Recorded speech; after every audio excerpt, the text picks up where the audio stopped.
Okay. Hi everyone. Welcome to White Glove Trucking channel.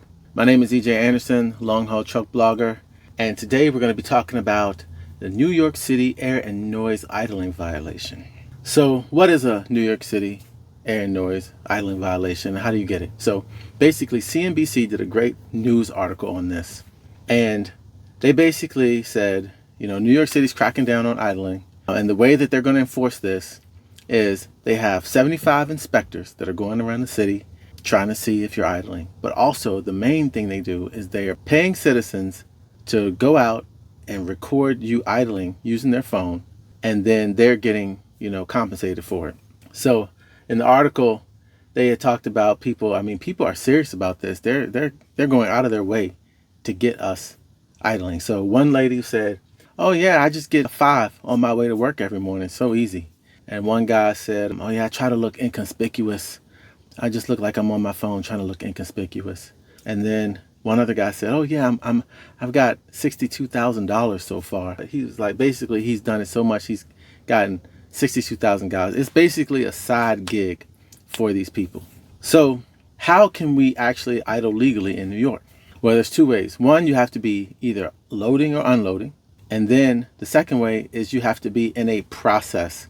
And they define process as like something like if you have something associated with your truck, like a lift, a pump, a drill, a hoist, a mixer, stuff like that. So you really have to be doing one of those two things, either loading, unloading, or in a process. So if you get caught, how much does it cost? Well, the CNBC article said it was $350, and that the citizens that are doing it, they get 25%, like $87.50.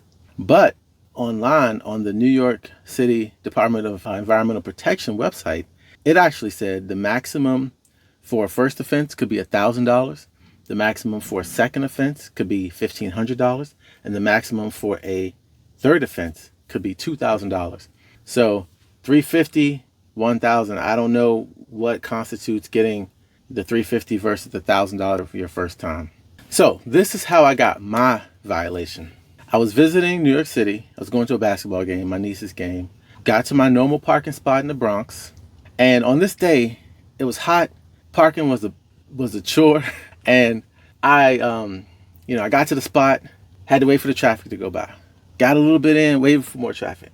Got in a little bit more, waited, and then finally got the nose in after waiting for traffic to go by like 4 times. You know how you got to wait for the light to change to get a little window to get in there. And so when I'm in New York, I let the windows down because I need to hear everything. I feel like every little bit helps. All your senses help in New York City. I feel like if I don't see it, maybe I'll hear it. Somebody yelling or a car horn help me before I hit something. Anyway, so I had gotten hot and I was like, you know what? I'm about to see my family. I'm going to idle for just a little bit to put the AC on while I get changed up so I'm not really sweaty. I'm taking my old clothes off and be sweaty going into my new clothes. And damn if during that time I didn't get this violation for idling. So I actually noticed the guy standing by my truck, but I just didn't know what he was doing. The CNBC article said they try to look inconspicuous, and it was halfway him doing that, but really it was just me not really knowing what he was doing. I just thought at first, I actually thought that he was the truck driver from the truck in front of me, thinking he was checking out to see if I had hit his truck when I was parking because it was a tight spot, or seeing if he had enough room to get out. So I just didn't realize what was going on. When I talked to the guy, when I finally saw him just like looking at the front of the truck, I rolled the window down and I went out to talk to him. I said, "Hey, is this your truck? You need more space to get out?" And he says, "Why are you idling? It's bad for children." So that's when I realized, okay, I see what this is. But I turned the truck off. I said, okay, it's not a big deal. I turned the truck off. I'll go back to talk to him. And we have a decent conversation. And I said, well, look, you saw me kind of looking at you. I wasn't sure what you were doing. I was looking at you. I said, why didn't you just ask me, knock and ask me to turn shut the engine off? He was like, well, you're a lot nicer than most truck drivers. And then he just turned and walked away. So I thought, okay, I cut the engine off. I talked to the guy. He said I was a nice guy. And that was the end of it. But I ended up getting a violation in the mail like a month later. Okay, so this guy got me. What do they have to do? What's the evidence they need to enforce this? So basically, this is the rule. They have to catch you idling for 3 minutes okay, or 1 minute if you're near a school. And then for their evidence to be official, what they send in, they have to, the video that they make has to be 3 minutes and 4 seconds long. Or if you're by the school, it has to be 1 minute and 4 seconds long. The video has to be date and time stamped. The video must include the side of your truck facing the sidewalk. They must also have the front and the back of the truck, and get your company name, address, get that clearly in the video. Okay, so now they got me. What can I do? What are my options for defending myself? So there's basically 5 things. 1, you can just admit guilt and pay the penalty. Or 2, you can do 4 types of hearings. Okay, they've got a hearing by phone, an online hearing, a hearing by mail, and a in-person hearing. Now, my initial plan was to do the in-person hearing because I thought, okay, they're not used to people actually coming in person.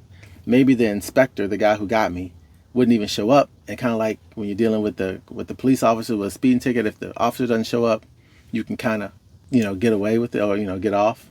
So that's what I thought at first.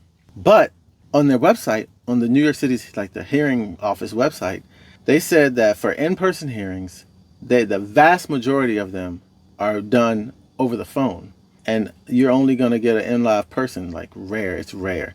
So I'm like, I'm not going to take all that effort to go back to New York, find a parking spot, do all that stuff, get downtown to go to an in-person hearing where I'm just on the phone.